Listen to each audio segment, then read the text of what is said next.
Hey, what is going on, guys? XpertFusion here, and today we are going to be ranking every episode of Season 10 so far from worst to best. So, of course, we've had 8 episodes so far. The first half has been completed, and I've seen each of these episodes at least a good few times each.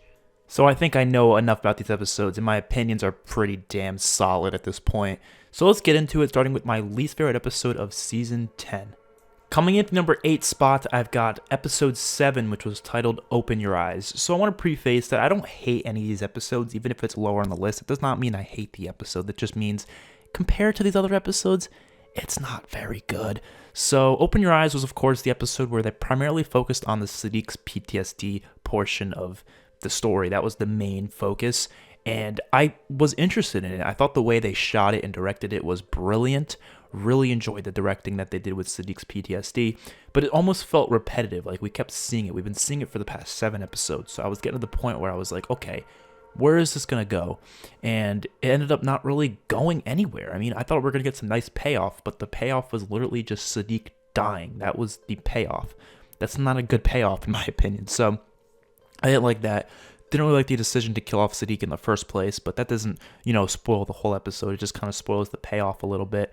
Carol bringing Lydia over to Gamma was a little awkward. The way Carol was acting didn't feel in character, and Lydia just freaking out over like a little thing there and saying, "Oh, I'm gonna go on my own now." It just felt off to me.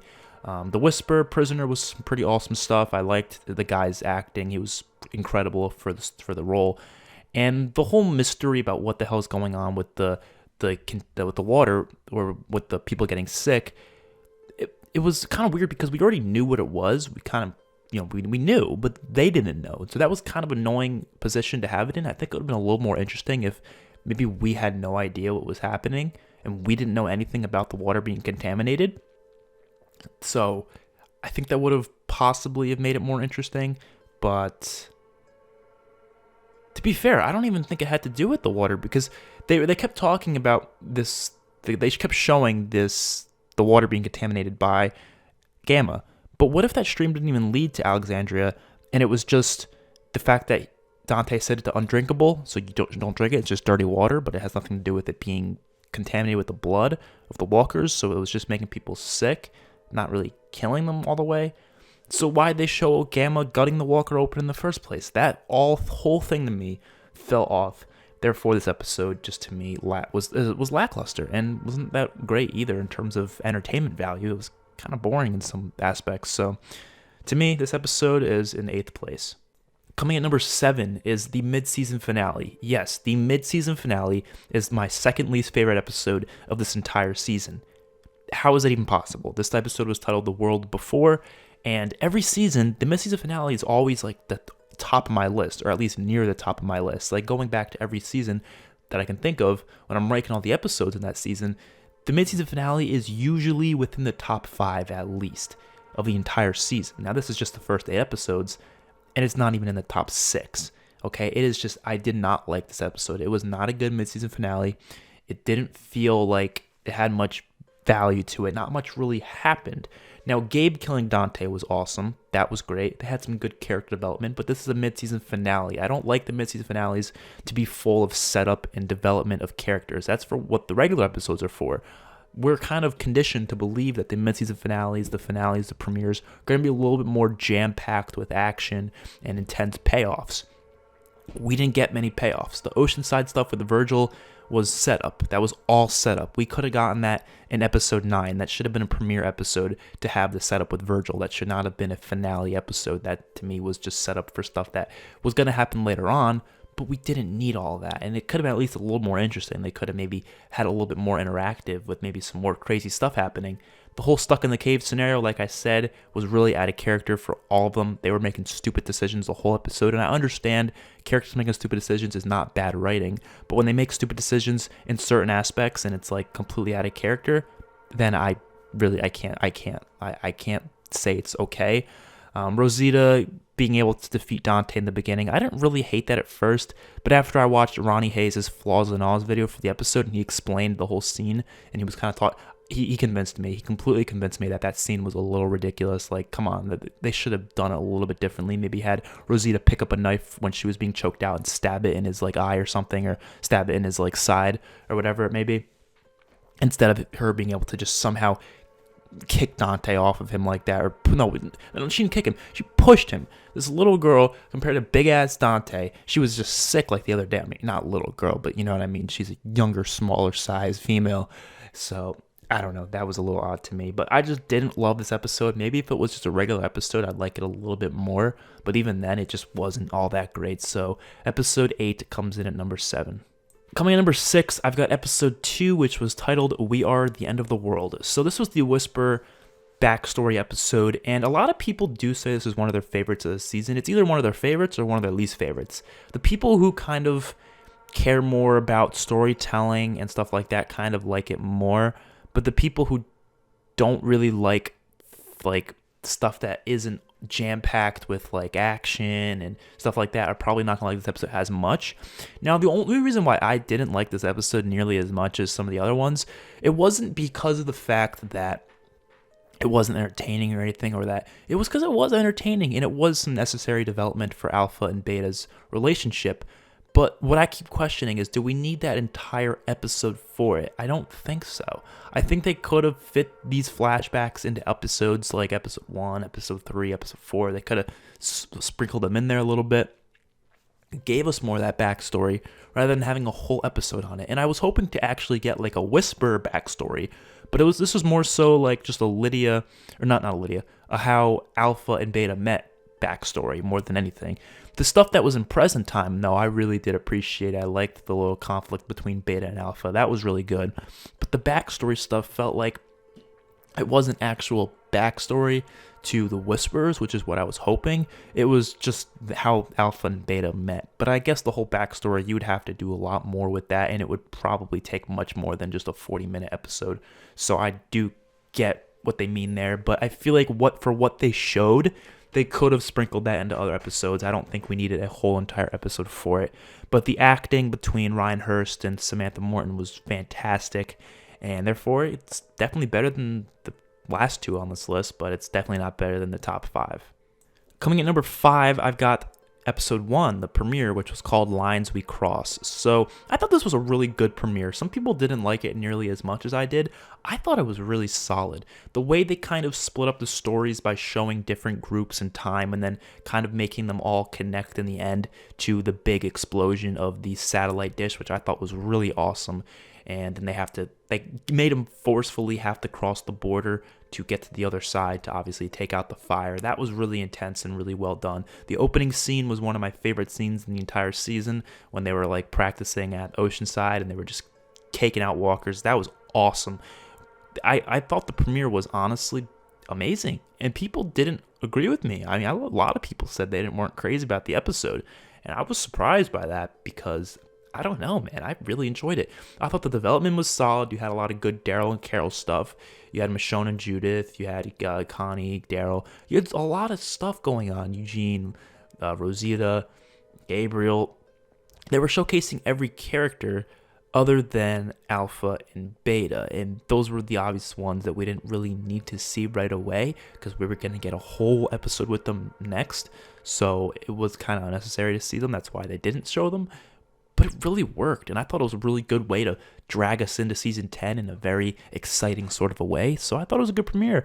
But other than that, I guess I could see some of the scenes being a little dragged out, like some of the Daryl Carol stuff was a little bit too long maybe. Other than that, I thought it was perfectly fine, so it comes in at number 5. Coming in at number 4, I've got episode 3, which was titled Ghosts. This was the episode where Carol was having a shit ton of hallucinations, and they had that border meeting. Now, that was easily the best portion of the episode, was the border meeting itself. That was where I was most intrigued into the story, and Carol taking that shot at Alpha, that was intense, and I really enjoyed how they shot that entire scene.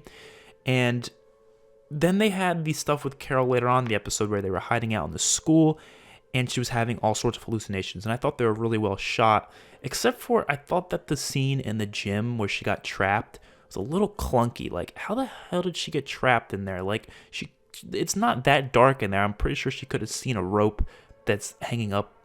And how did the contraption, how did that even work? How does her putting her foot in there make it so it slides her and lifts her up? Like, you have to do some really crazy ingenuity to be able to do something like that. And I don't know if the Whisperers have that kind of ingenuity. So was just kind of, I thought the scene was weird and kind of messy, but the rest of the episode, like I said, was pretty solid, and I thought it was well shot, well directed, well acted, of course. So you had some stuff with Eugene and Rosita, which was interesting. They had they were, outside, because you had the beginning episode where the herds and herds of walkers kept coming, and at Alexandria, and Michonne was freaking out because she was like, oh shit, there's tons of walkers coming, we got to get them out of here.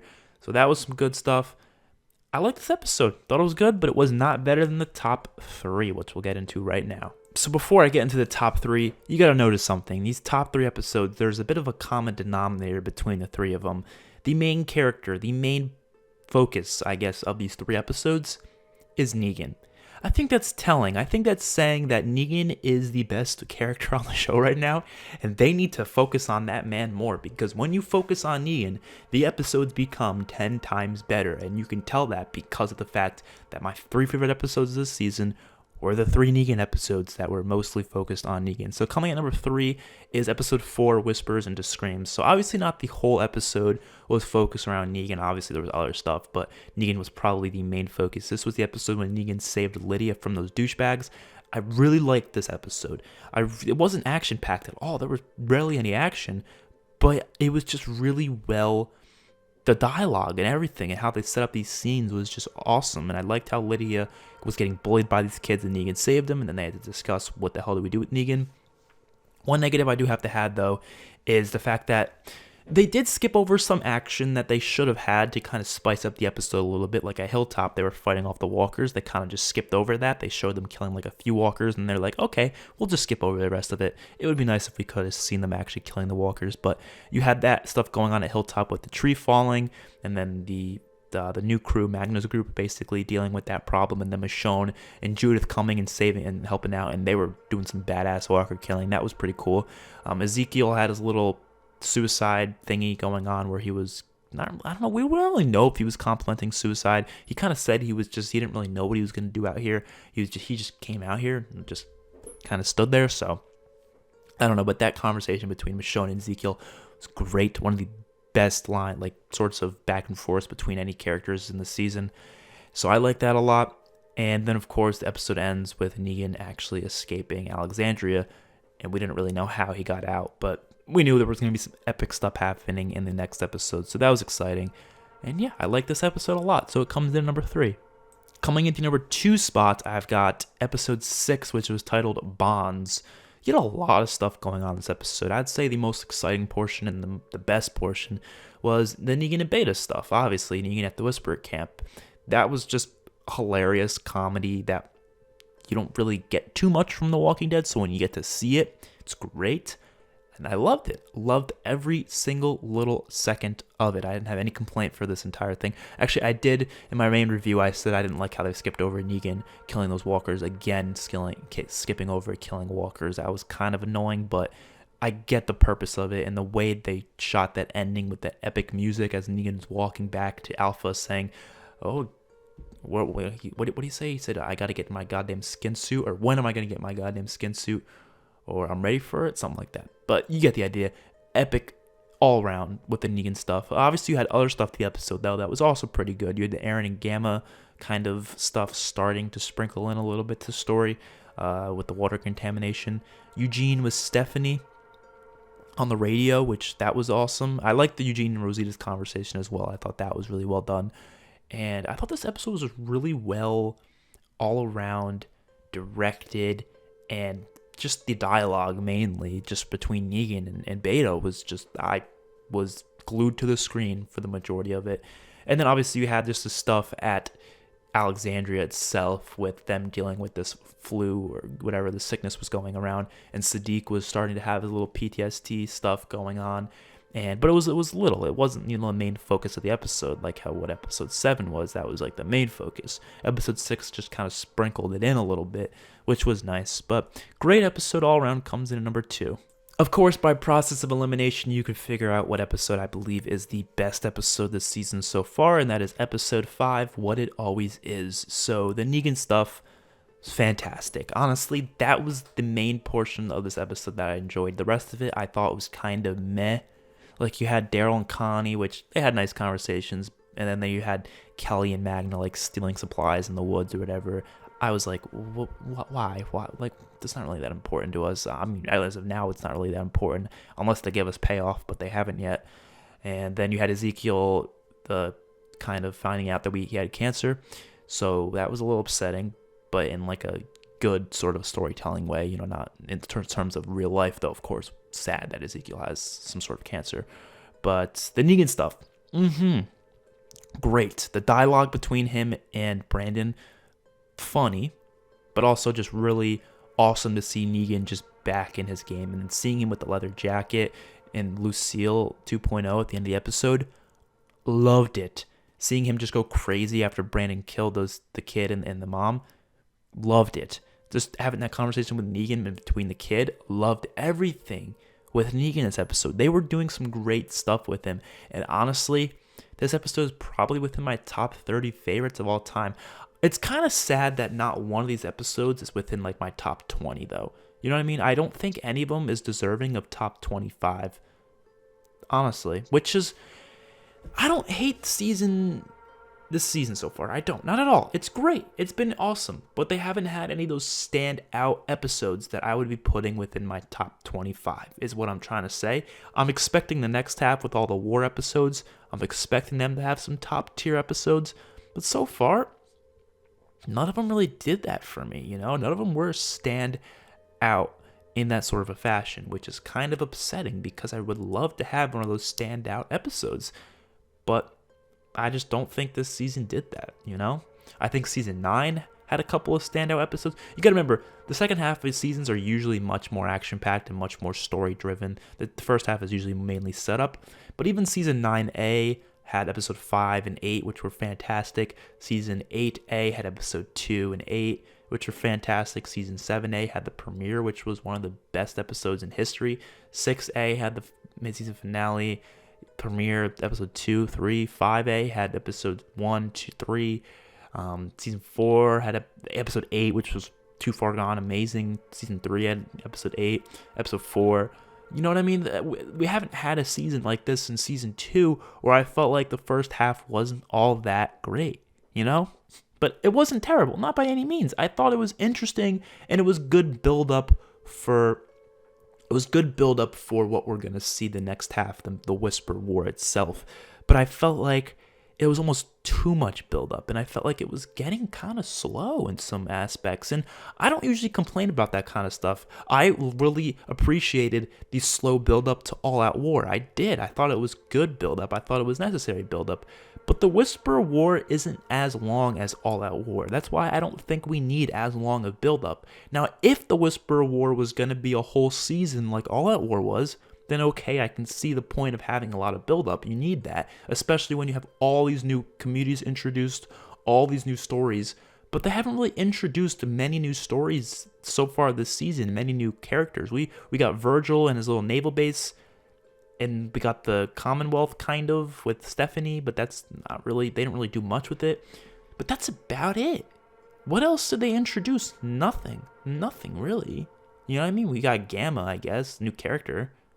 Dante, they kind of did some stuff with, but it felt like this build-up isn't as necessary as All Out War's build-up. All Out War's build-up was only necessary because they were introducing so much. In Season 7, we had, let's see, the Hilltop kind of, not really being introduced, but being kind of developed more so.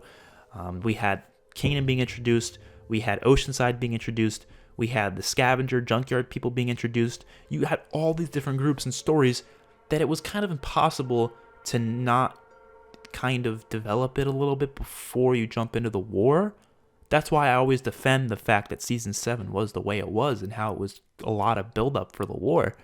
But I don't know if I can defend Season 10 being so much build-up for the war as I could, opposed to, you know, that. But it's still great, though. It's still great stuff. I'm just saying the build-up is kind of getting a little bit stale. I feel like Episode 8 should have officially started the war. Now, some people might, you know, debate me and say the war has already started. It's just not an all-out war. It's just more of a Cold War. And I agree, but a Cold War isn't really officially a war. The Cold War itself was never officially titled as an actual war in you know, U.S. history. So I don't really know if it's the same deal, but like I'm talking about the official war. That's what we haven't gotten yet, and I kind of feel like it's taking a little too long. But I'm okay. I can wait. I'm patient. I just think that it kind of makes this first half of season not as great as I kind of was hoping it was gonna be, and maybe, just maybe, it's going to be one of my least favorites when it comes to ranking all the seasons. Now, when it comes to ranking half seasons, I personally think the second half of season 10 is going to redeem everything I didn't like about the first half of season 10. I think it's going to completely pay off all these storylines because I trust the writers, I trust the directors completely. So I think it'll be fine in the end. Just for now, I'm kind of wishing for more. But we'll see when February rolls around. Don't worry, we'll be fine. It's going to be great. I trust them. So hopefully you guys enjoyed the video. Let me know your ranking in the comment section below, and I'll see you guys on the next one. Peace out.